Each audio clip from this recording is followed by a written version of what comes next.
Welcome back to another side adventure of Advanced RC Adventures. A2RC here.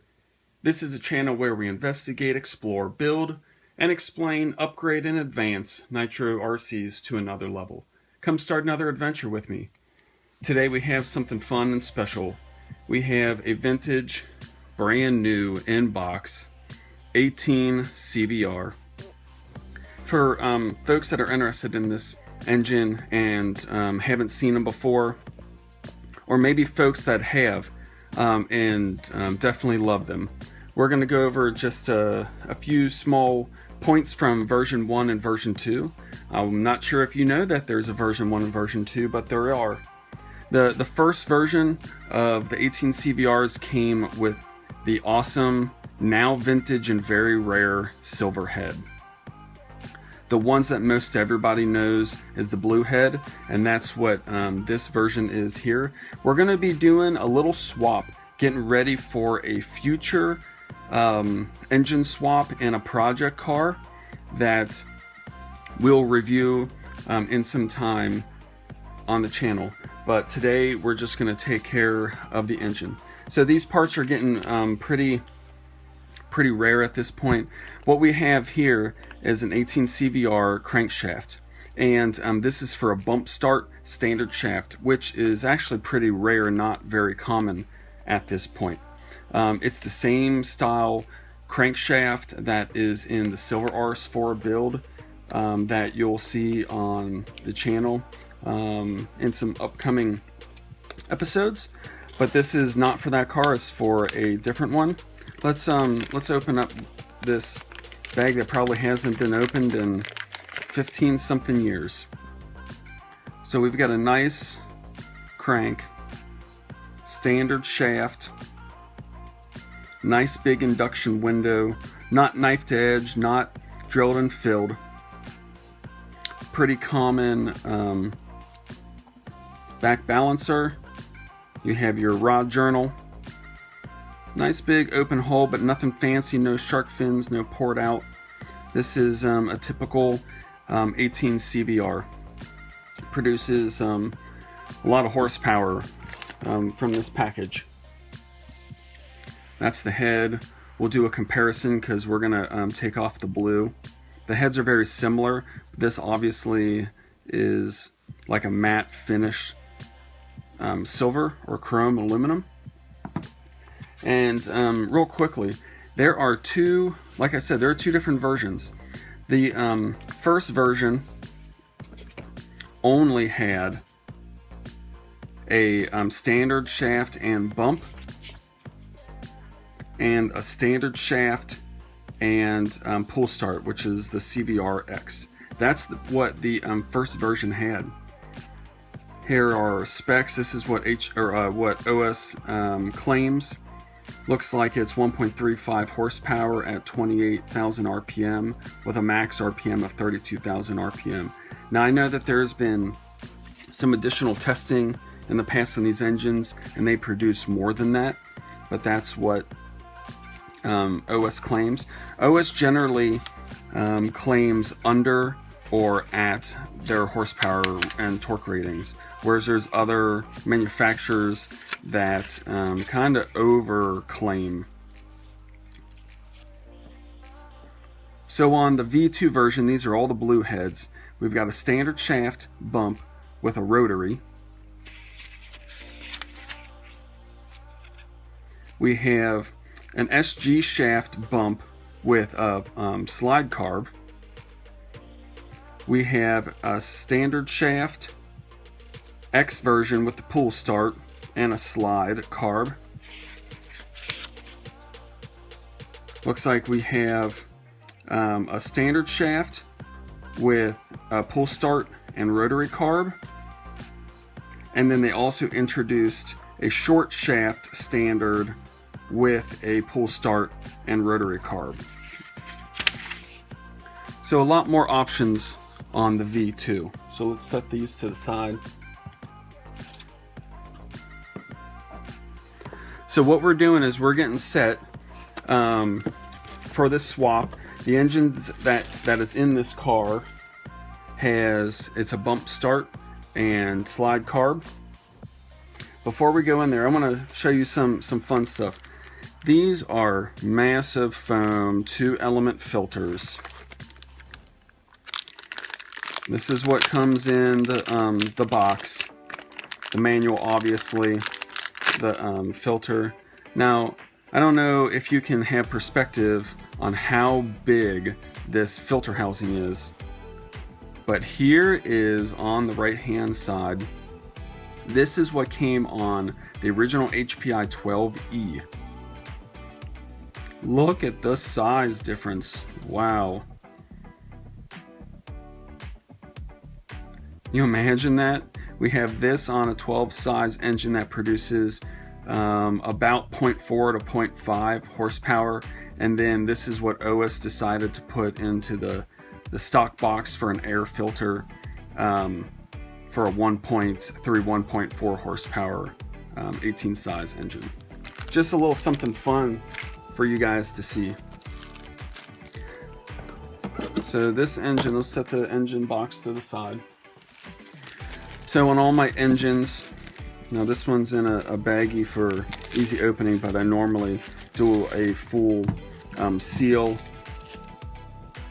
with a desiccant bag inside. Whenever I get brand new engines, I open them up, inspect, and clean and lube. And that's what everybody should do to make sure there's no particulate inside. So we have our brand new blue OS CVR 18 blue head. Let's take a look and compare. So it's essentially the same head, but they decided on V2 to blue anodize them. I personally love the silver color. The silver on silver block just looks so much better, and it's more, of course, neutral and appealing to all different build styles and colors. Where when you have a big old blue head on there, it's great and all, but if you try to do any different types of color on your build, it just will stick out like a sore thumb. You got blue with purple or blue with yellow or red. It's just not as nice. So when you have that silver head on there, it becomes so much more neutral, and you can do lots of other different color schemes with your builds. So we are swapping out the head for the silver one.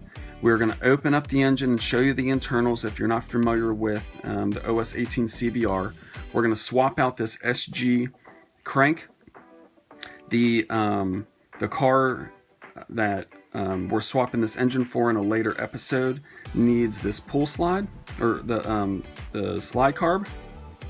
So that's staying, but this carb will be flipped around 180 degrees. So what I like to do is we'll take off the carb, and then we'll open up the back plate, is what I prefer to do, and we'll take a look inside. Then we'll take off the head, and we'll swap things out and get her ready to go to the races. So most of the time, these OS pinch bolts use a 6mm. So we'll pop this off. So these carbs use a standard O-ring on the base. There's no additional O-ring here on the shank. There's no additional O-ring down below. This is an 11G, which is a pretty big carb. We have 2mm hex. The hex drive is 2mm. The bolts themselves are M2.5 on the back here, on the back plate. The 18 CVR is an engine that so many of you guys use and have used and still sought after. It's an engine that I never was able to get in my early portions of the hobby, and I've always wanted one for builds, and now I have several, and they're awesome. So take off the back plate. This is a non-interference back plate. Something that is great though is that it uses an O-ring in order to seal that back plate instead of the standard kind of paper or plastic gasket. Take a look down inside of here. Nice and clean. Let's go ahead and pop off the head. These use 2mm hex.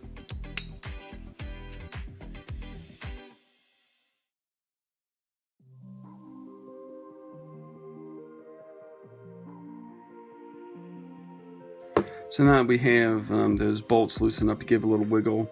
If you're not familiar with this is a pretty standard breakdown procedure.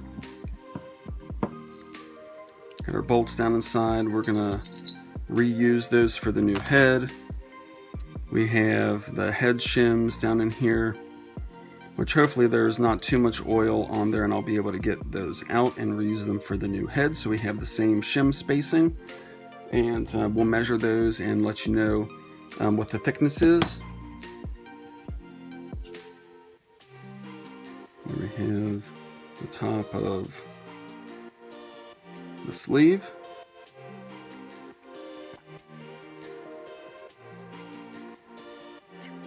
So with the brand new engine, normally your sleeve should just slide right out.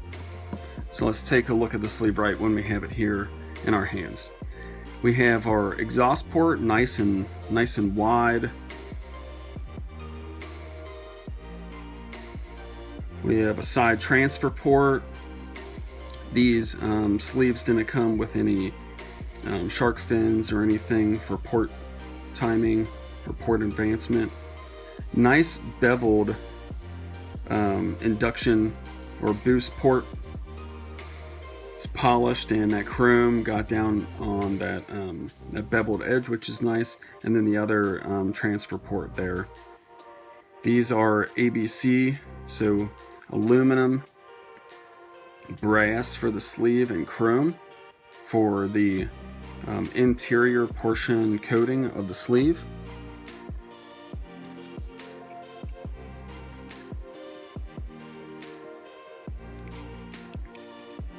Have our piston come out, our piston and rod assembly.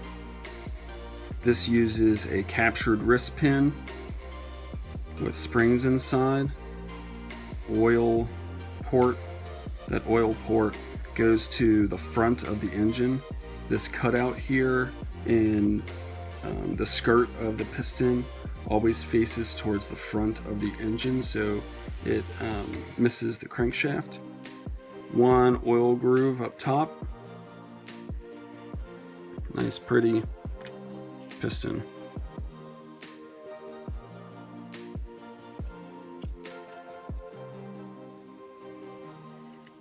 So let's see if we can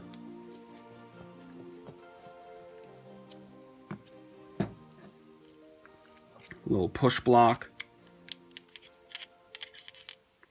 So here we are. So here is the SG version, also known as the pilot shaft version. This uses a different thread pitch than the standard crank. Let's take a look at these together. So this standard crank thread pitch is different than the SG pitch. The induction windows are the same. Crank bearing, the crank portion where the bearings ride are the same. We got the same rod journal here. Take a look at the holes in the crank themselves are the same. So these are effectively the exact same crank, but we are putting into a V2 engine, which essentially is the V1. So these SG cranks were never available on the first version. And this is a V1 crank. So just a little bit of history and information there. So these use steel on chrome ball steel cage bearings, front and rear. That front shield they leave on I can see down inside of there, I don't know if you can, but the back shield is missing on the front, and then both bearings, or both shields on the rear bearing have been removed for lubrication.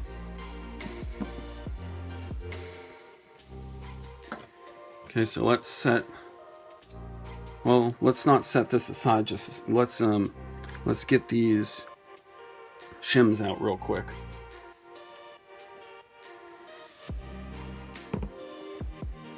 So we have two shims. We have a copper shim and a brass shim. This brass shim was facing down towards the sleeve. It doesn't really matter, but I try to keep them in the same orientation, but honestly, it really should not matter which way you do it. So let's give these a quick measure. We're measuring the brass one first. That's a 0.2. Then we'll measure the copper, and we've got a 0.1. So a 0.3 total shim stack for the cooling head and combustion chamber. So let's go ahead and set this very pretty and beautiful blue head to the side. Let's pick up our silver. So this copper shim is going to go on first, then the brass shim, making up that total 0.3. This might actually fall out, which it does. So what I like to do, put it in a spot where I can pick them back up easy, is I like to put a little bit of afterburn oil or engine oil, just a tiny bit, to kind of hold the shims together in the head, on the head. So put the shim stack back inside, and then that little bit of oil, just a little tiny bit, will help to keep those shims now in there. And that's a little just a small tip for folks that aren't familiar with that. So we are going to oil this crank up.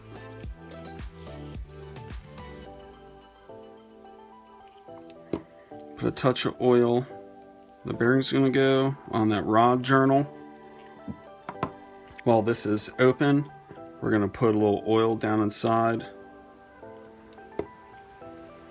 Now this engine's been cleaned and inspected before, already lubed, but it's not going to hurt to put a little bit more oil down inside. So we'll stick our new standard shaft crank in there. We'll put a touch of oil on that rod journal down inside. We'll put a little oil on the wrist pin, again for good measure, and then down inside of that hole. Now this cutout on the piston is going to face the front of the engine. So notice that the cutout is towards the face of the engine, towards the carb. Slide that down in there, and then put that crank right onto the rod journal, or the rod onto the rod journal on the crank. Then move that down to bottom dead center. Put a little oil on that bore. Put a little oil on the outside and inside of the sleeve. It's already pretty oily. Something nice about these 18 size sleeves is that it's just big enough for my pinky finger. So there is a sleeve pin indicator, rotation indicator, and there's a little cutout there on the sleeve itself. You're going to line those two up, but essentially what you want is you want to look at your exhaust window, your port, and then your exhaust window on your block, and you're going to center those up. So you can do that on any engine. That's essentially what you're looking for. So let's rotate that exhaust. And you don't want to shove it down in there. You want to look down inside the bore and rotate that crank back and forth so it moves the piston up and down into the sleeve until it eventually catches. And then once it does, you can slide that sleeve down on that little indicator pin, and it's all lined up there on the exhaust window, and then that's all set. So then let's go ahead and put our back plate on.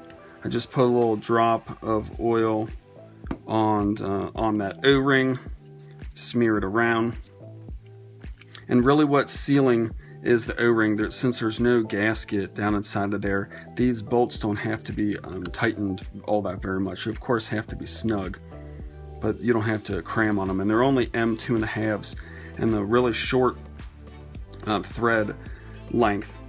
So I like to put a little bit of oil on the threads of the bolts.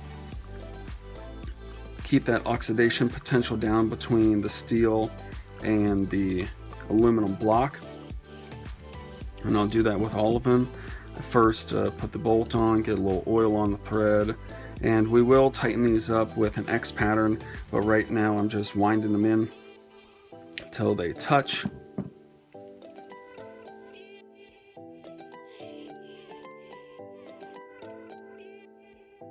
Okay, so now they're touching.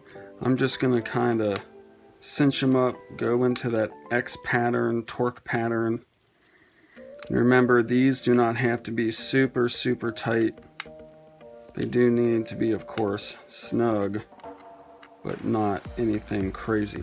So that's on there now. Then we'll take our head, and my bolts are down inside. My shim stack is in there. These are, again, non-directional, so there's airflow that can go in every 90 degrees of the head.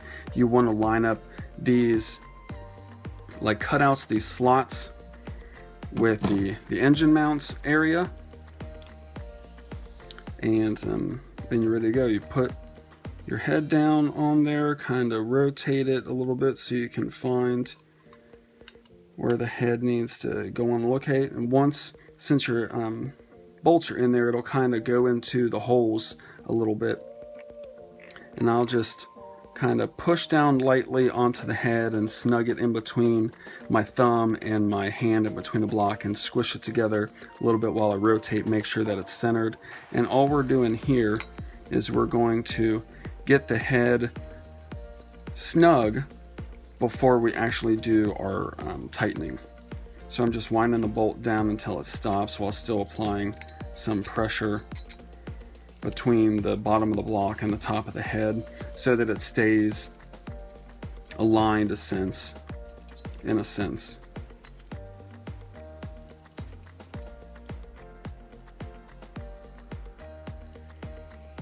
Okay, so now that the 4 bolts are snug but not yet tight, and I know the head's secured and it's collinear with the sleeve and the piston, then I'll go back and I'll just pinch it again, whatever best way you can, and I'll go ahead and do a full tightening with an X pattern of the bolts. And even though these are M2.5s as well, they have a lot longer thread, so you can get them a lot tighter. And I normally do this in a 2 or 3 kind of phase, going on my torque pattern, doing a little bit of tightening each time. So I'll do here this 3rd time, and I'll just kind of feel them all and make sure that they are tight. Definitely do not want to over tighten them. Alright, so here we go. Look at this now converted V2 18 CVR to a V1. Let's go ahead and put the carb on. This is an 11G slide carb. These are really great carburetors. Put a little oil on the shank here, make sure it gets onto that O-ring. And the car that this is going on, the ball for the slide barrel is facing the right side of the engine, or the back side of the car. We need our pinch bolt. Put a little oil on our pinch bolt. Rub it around. And I've noticed best for these particular car builds that the pinch bolt, you can put them on either side. It goes better on the right side of the engine towards the back of this particular car. Wiggle your carb down in. So another little tip to help seat the carb and prevent any air leaks between that gasket, you want to push down on the carb. Notice I'm kind of squishing here between the bottom of the block and the carb, and that'll help seat that O-ring. And then I'll come over here to that pinch bolt. This is a 6mm nut, which is pretty common for these OS CVR engines, and all I'm doing is snugging it down so it doesn't move. We're going to end up having to rotate this to some small amount of direction for the car and for the throttle link. So this is such a great transformation from the blue V2 head to the silver restored V1 head on the all silver block, silver carb. Now we have our bump start standard style crank, which is what I need for this particular build. It's such a beautiful OS engine with our shine cuts on the 18 CVR, shine cuts on the OS Max here on the left side of the engine. And they're just beautiful. Who wouldn't want a crazy powerful vintage engine like an 18 CVR like this here?